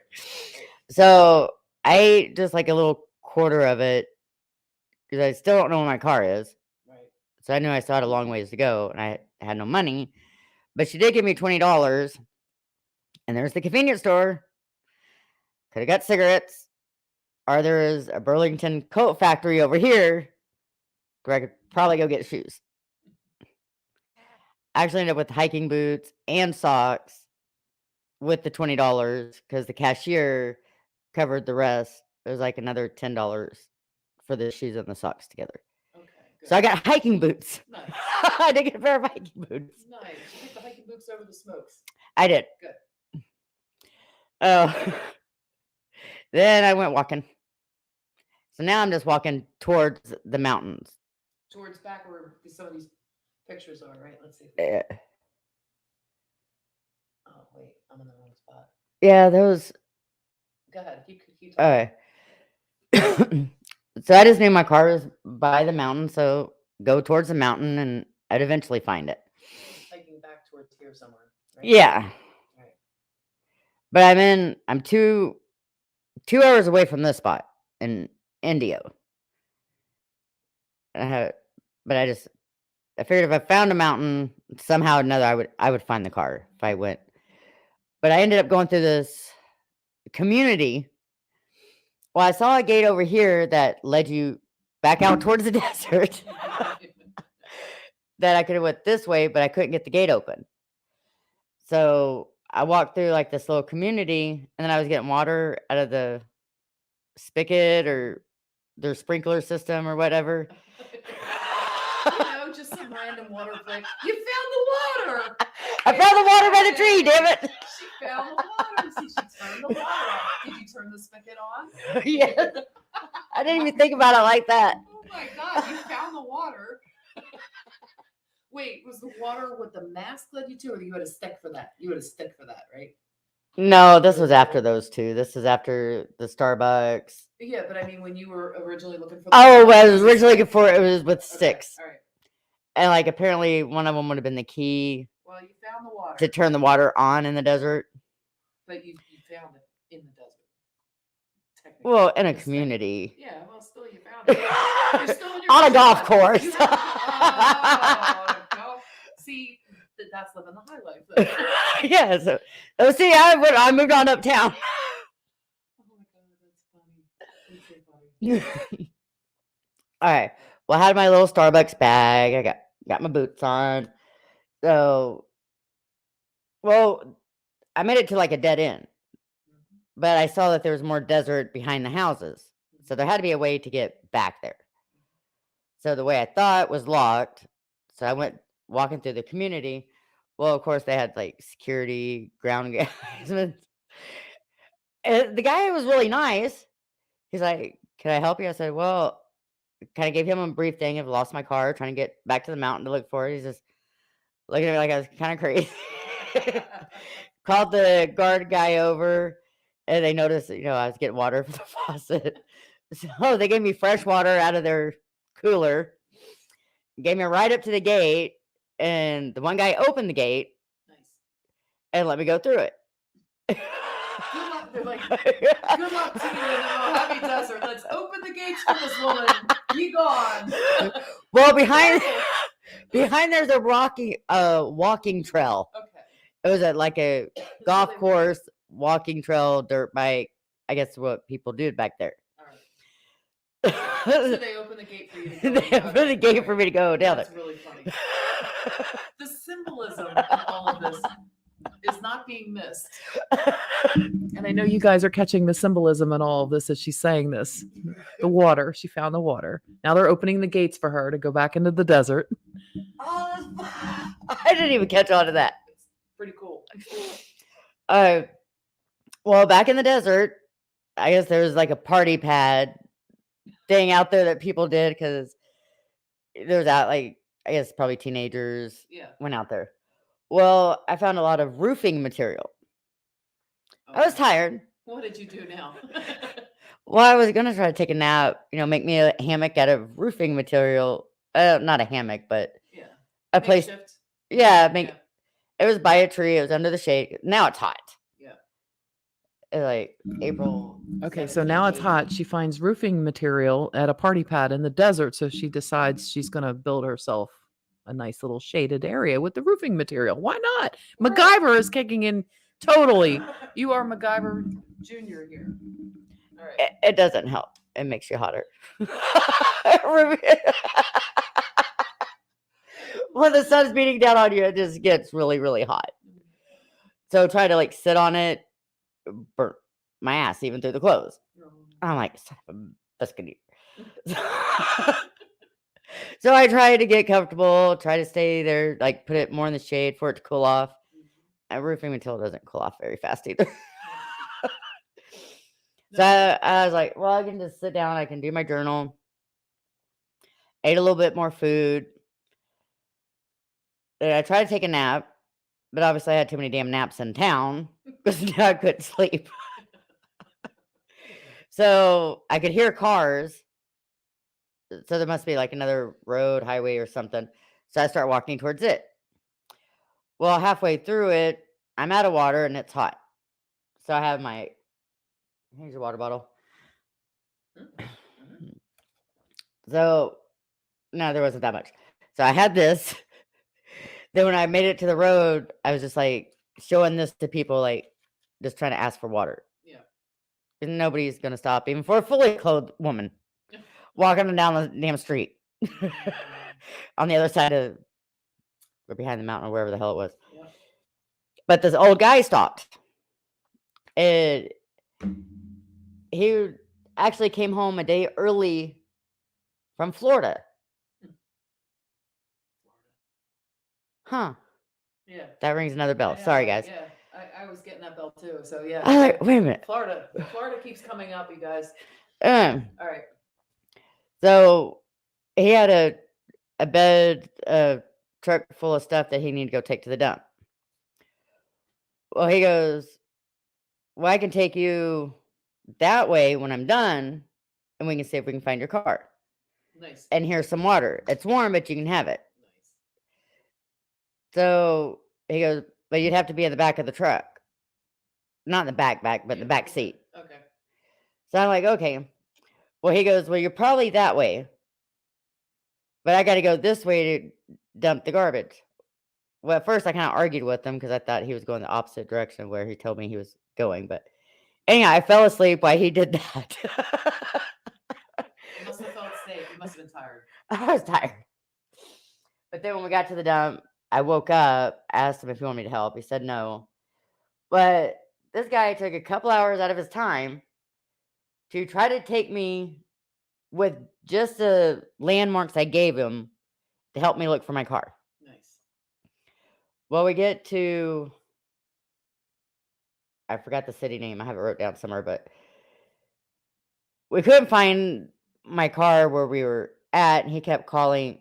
It was weird. He kept calling people to give them the landmarks to find out where the car was. Yeah. I'm like, how are you doing that? Well, he must know the area pretty well, but he was doing his best. Yeah. Yeah. Well, he was an older gentleman. Come to find out, he didn't have a driver's license. Oh. And he was on medication. So when his kids talked to him, they were kind of mad that he was a few hours away from home. Oh dear. Driving some crazy lady from the desert On hallucinogenic cactus needles. that knew of God, knew of Jesus, but couldn't quote anything out of the Bible either. Because I couldn't recall anything. But he was a God-fearing guy. So he ends up getting me a motel room paid for it for 2 days and gave me $300. What? Oh. Gave me $300 and told me take $100 and use it to get me some clothes, some stuff to take a shower with. Thank God for God-fearing, good-loving people out there. Thank you to that old man that didn't have a license that was there a day early, and his kids were angry with him for being out there helping a strange lady on hallucinogenic cactus needles. We're just going to assume they were hallucinogenic cactus needles because, I mean, come on, a mask? Like, direction, a dowsing, a magical dowsing mask. A magical suitcase, but it was really there. It was there. You weren't hallucinating it. It was No, really I there. forgot the clothes. They're in storage in Texas. That is so funny. There, right, so wait. All right, go back. We got to wrap this up soon because you guys are probably like tired of hearing us. We're an hour okay, and 40 sorry. minutes. No, sorry. Oh, has this it is been awesome. Holy But crap. seriously, so you're now, you have the means to be able to get Fine. clothes, find your car somehow. Like, what was your first thinking? Was like, oh my God, like I just got to sleep and get over this and then go find my car? Or were you like, I got to go find my car right away? Or what were you thinking? Well, we're at the motel. There's a liquor store over here, Oh, and there's a Dollar General over here. and I went to the Dollar General and I bought clothes and I got Yeah. food, yeah, and I think I only spent like $70, good. so I could have the rest of the money. But I tried asking the people at the motel if I paid them this money, if they would take me to this general area to see if I could look for my car. They thought I was crazy and they didn't do it. Right. So after the day and a half, I had the motel room for 2 days. After a day and a half, I wasn't going to call my mom or nobody to tell them I was safe. Yeah. But after day and a half, I'm like, I should probably tell somebody. Yeah. My phone's been dead. So I had the guy call my mom. Wait, the guy that gave you the $300 or the hotel guy? No, the guy that gave me the money. How did you get in touch with him? Huh? How did you get in touch with him? Well, he kept calling to see if I was able to find my car. Oh, nice. Nice. Oh, that's what they're saying too. Bev's saying, yes, bless him. Triple bless that man from Rachel.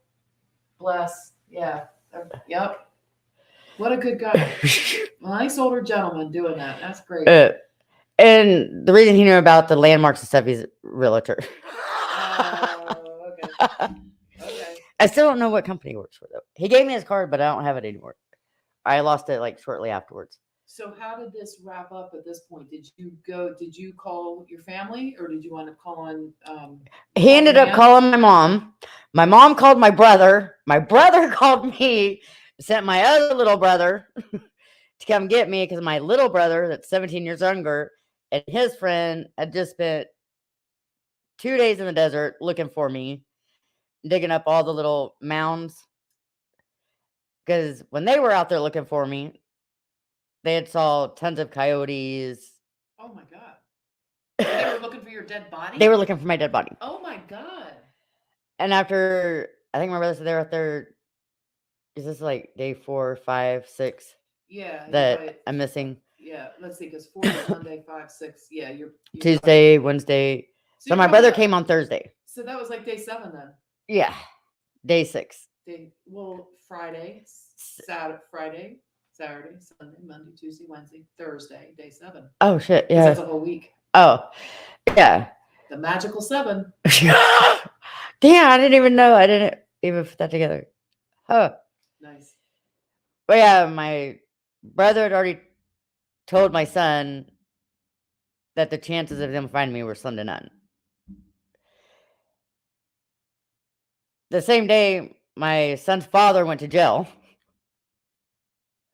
Oh my God.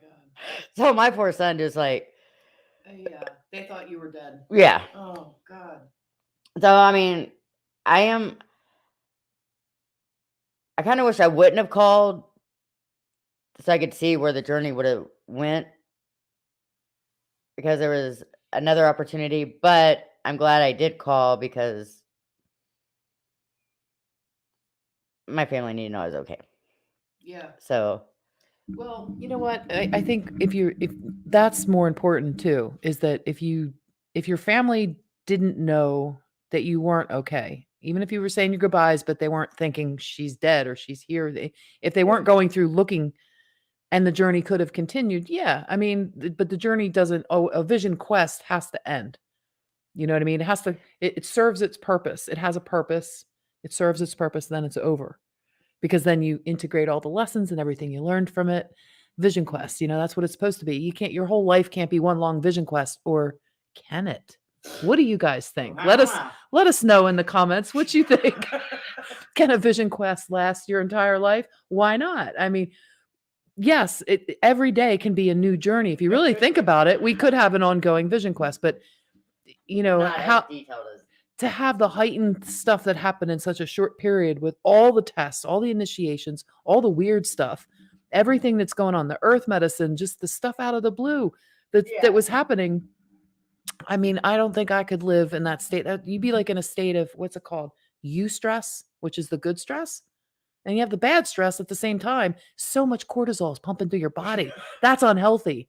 Like you can't live in that heightened sense. Like even if you can't sleep until you're exhausted and you're tired and you're hungry, and then yet you're crashing because your body has to rest. Yeah. So you can't Falling asleep on sidewalks is the greatest. Yeah. Let's see. Angel's probably saying yes. Both logical points. Rachel says they were calling her back family, maybe. Yes. Towards the family. And son, divine ride. Yeah. So, I mean, yeah, when you live a spirit-led life, it is a big vision quest in a sense, but for like the purpose of what yours served, you always wanted to go on a vision quest. You asked for it and you got it. You got I it. didn't know about the vision quest until like 2 days before that, or a day before that.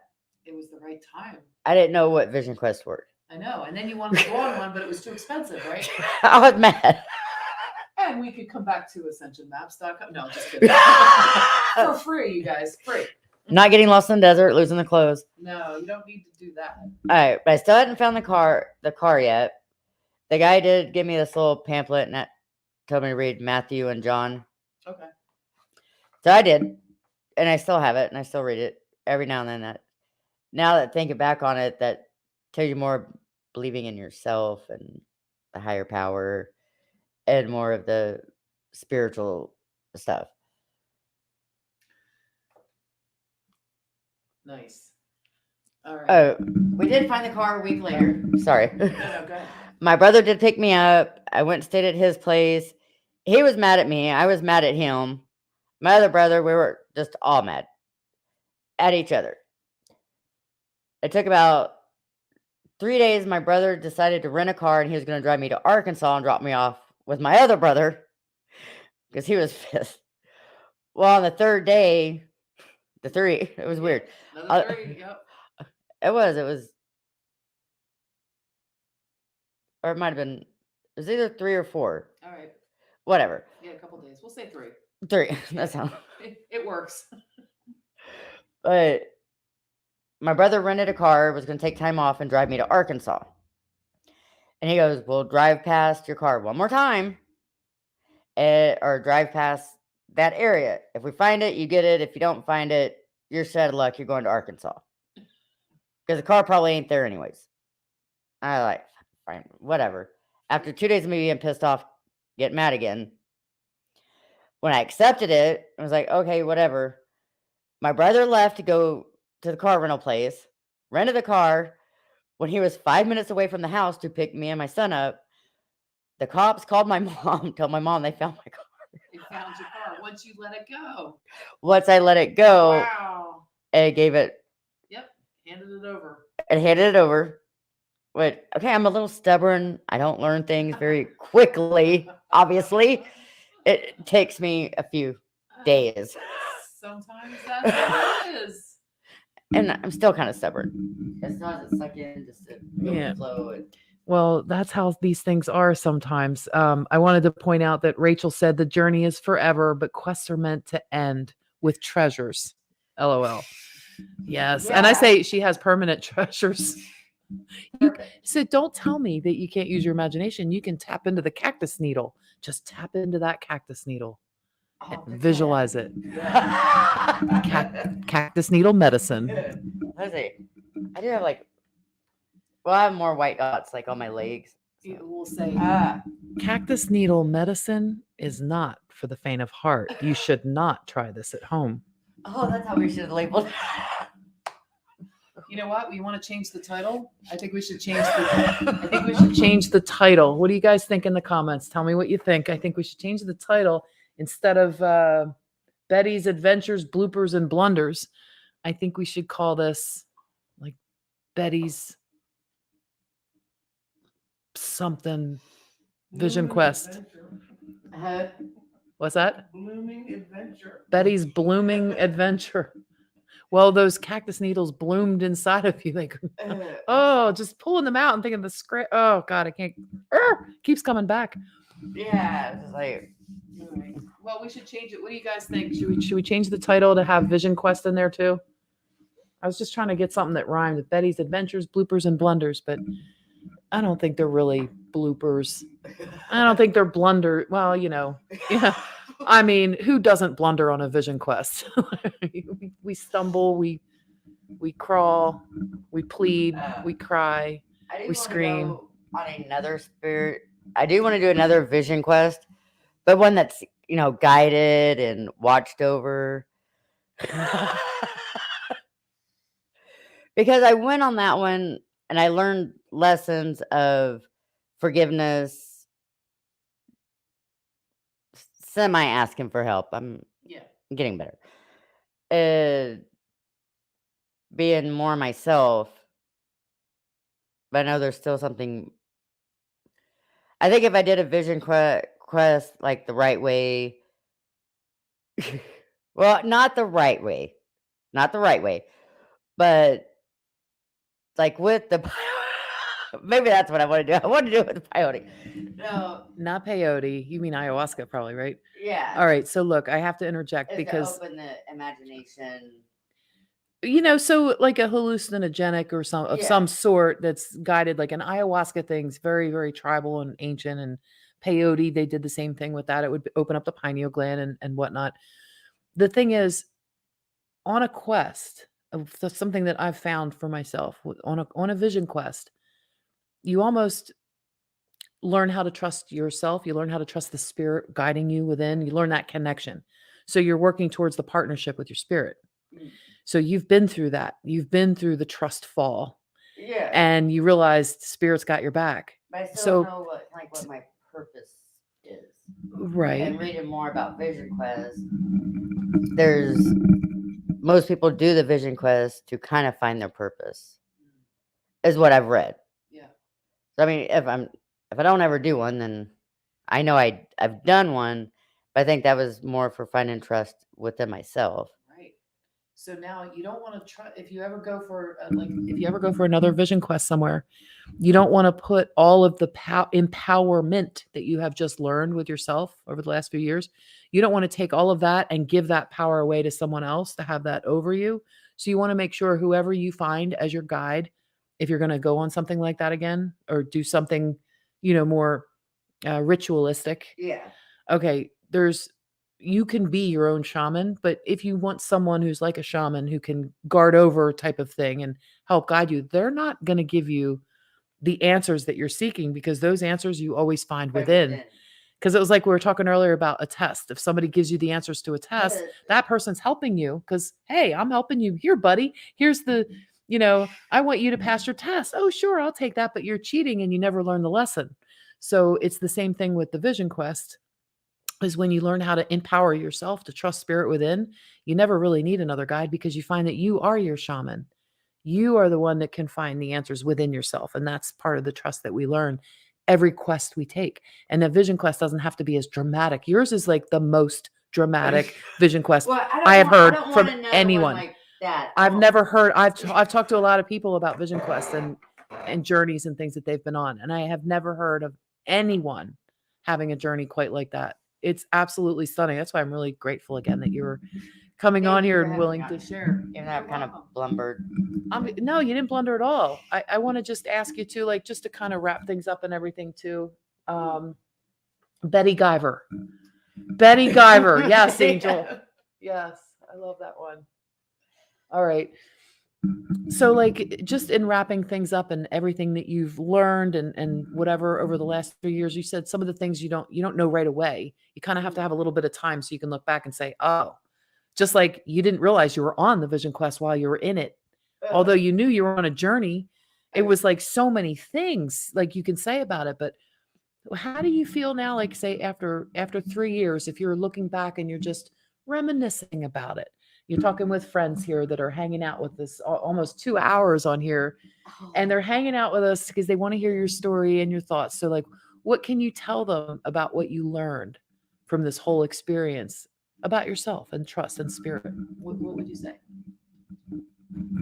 Yeah, that's why I want to go on the other quest. No.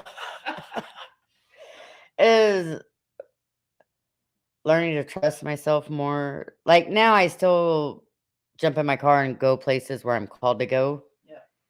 And I still do it without preparation. Maybe I haven't learned a whole hell of a lot, but Don't doubt yourself. You've learned a lot. You're actually letting spirit guide you. That's why you'll jump in the car and go when spirit says, "Let's go." Maybe you're not all packed and ready, but you're like, "I'm ready. Let's go. Let's go. Let's Oh, do I this. forgot my suitcase, but let's go." No, but like when you look back on that, like how did that change your life? We'll say that might be an easier question to tackle. Learning how to forgive others and to forgive myself for the past.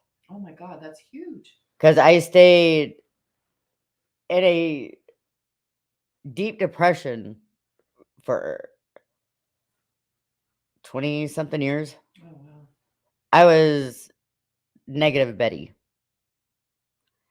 I mean, I still help people. I would still help, but I was like, I think how you were talking earlier, how the negative ladies were. Yeah.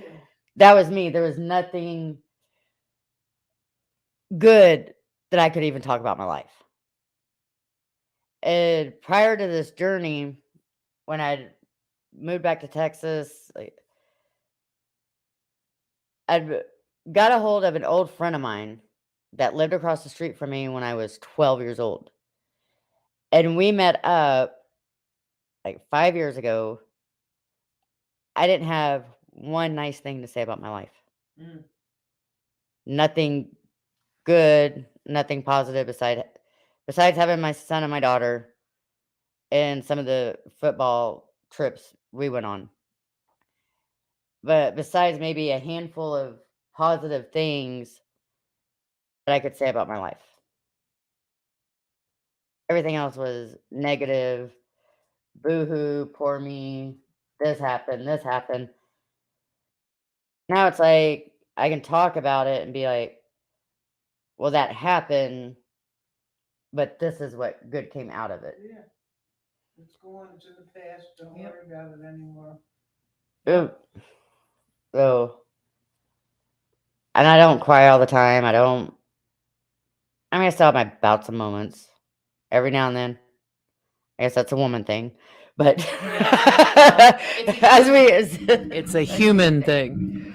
But so forgiveness of others and for myself, and learning how to trust spirit and know that not everything is out to hurt me. Yeah. In the end, that even if there's a rough road to go through, there's always light at the end of the tunnel. Yeah. There's something better if you just keep moving towards it. All right. Well, that's beautiful. I love it. That's an excellent lesson. And something I wanted to mention when you said forgiveness of self and others, you said it twice. And it's interesting because I remember when Corey Good first came out on David Wilcox shows, when he was talking about the secret space program, some of the beings that he had contact with talked about how important forgiveness of self and others was going to be moving forward for humanity as a collective species. And if you think about everything that we're going through and the general population of the world learning about all the horrendous crimes against humanity that have been committed, okay? And you think of how can people forgive and everything. Well, forgiveness of others is one thing, but we tend to not be able to forgive ourselves. And that we don't really realize that. We don't realize that we get stuck with that because we keep punishing and perpetuating the self-torture that we do, keeping ourselves in a cage of self-torture. And it's like, why do we do this? Why do we perpetuate this? When you forgive yourself, it's one thing to forgive somebody for what they did, but to hate what they did, the action. But if it's like a horrendous crime against a child, say, for example, that's a big sore spot, right? You can never, I could never forgive that. Well, you can forgive the person, and forgive's a big blanket word. It's learning how to understand that every soul has their path for a reason. And a lot of those reasons for the most painful experiences are to clear ancestral curses and lineage and everything that's been in our bloodlines. And we're here to not just break the chains of things by doing things differently, but we're here to alchemize all of the old programs that are keeping us stuck in the poop loops. Yeah. As Angel says, I love you for that, Angel. I say poop loops all the time because of Angel. Thank you. Trust fall. There we go. All right. You know what? I'm going to come back and read a couple more of these comments, and I think we should probably wrap it up too. Amy says she's grateful you shared your story. Thank you. Yeah, it's great. That's awesome. All right. And Bev's saying, me too. And then Angel saying, really happy you're here, Betty. And then Rachel's saying, not sure. Me too. Not sure of my story. Hold on. I'm having a hard time reading that now on my glasses. Me too. Not sure some of my stories will ever be told. Thank you, Betty, for sharing. You know, Rachel, we all have stories and things that, you know, we know that are so important in our lives, that change our lives or that change who we are, like the fabric of who you are. And some of these stories, like, oh, you can make a movie out of this or whatever. And I think everybody has that potential inside. And some of the things we want to hold really close to ourselves because they're the most painful and they're hard to share. Sometimes you'll know when it's the right time to share, if it ever is. It may not be. Maybe something things you never talk about. That's okay too. Something positive out of every experience is what Bev is saying. And again, Angel with But the P.S. chest If fall. anybody finds the guy that was out on the mountaintop, just remember that true love guy, if he comes out from behind the rock It's Betty. and you find him, let me know. Betty I still haven't found him yet. Betty is staking her claim.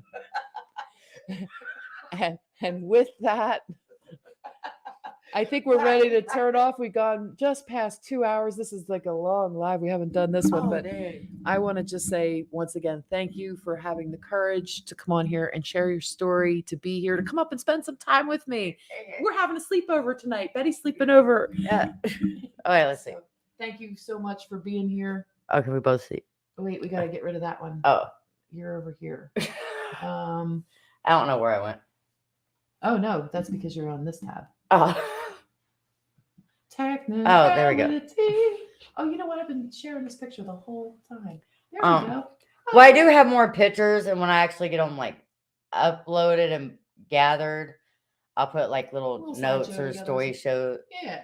little notes and stories of like what each picture was. And also, you guys, Betty is on TikTok. If you are on TikTok, I'm not on TikTok, so I don't know how the handles go, but do you want to share your handle? Share her handle. Also, in the description box, if anybody wants to email Betty and get in touch with her for any reason, her email is listed in the description box. She said you can go ahead and email her at that address. Really good too. All right, don't get distracted on the feed now. She's going to give you her TikTok handle. So if you're on TikTok, you can knock talk. I don't know. Betty Riley 8. Okay, so that's BETTYRILEY 8. That's Betty Riley 8 on TikTok. That's where you can find her. And we're also going to be having Bev and Derek on Friday night for a live. Yay! So we're going to get to do some astrology, you know, maybe not so much astrology as some galactic conversations too. And Bev, whatever you want to bring to the table for astrology is great. But if you don't have time to prepare, just come on anyway. We're going to have some really good conversations. And I think we're going to do, you know, a little bit of meditative work or galactic clearings and just some grid work and some energy work in general. So join us Friday night for that. It'll probably be, I'm going to guess and say 8, could be 8:30. I don't think it'll be much later than that because, well, you know, that's just how the cookie crumbles. Thanks for staying up with us. Yeah. So, And it's on a Wednesday night. yeah. Any last last words? No. All right, no last words. I'll give the last word as remember to be, thank you very much. And remember to be a little bit better today than you were yesterday. And don't be food. Love you guys. Peace out. We'll see you next time. Bye.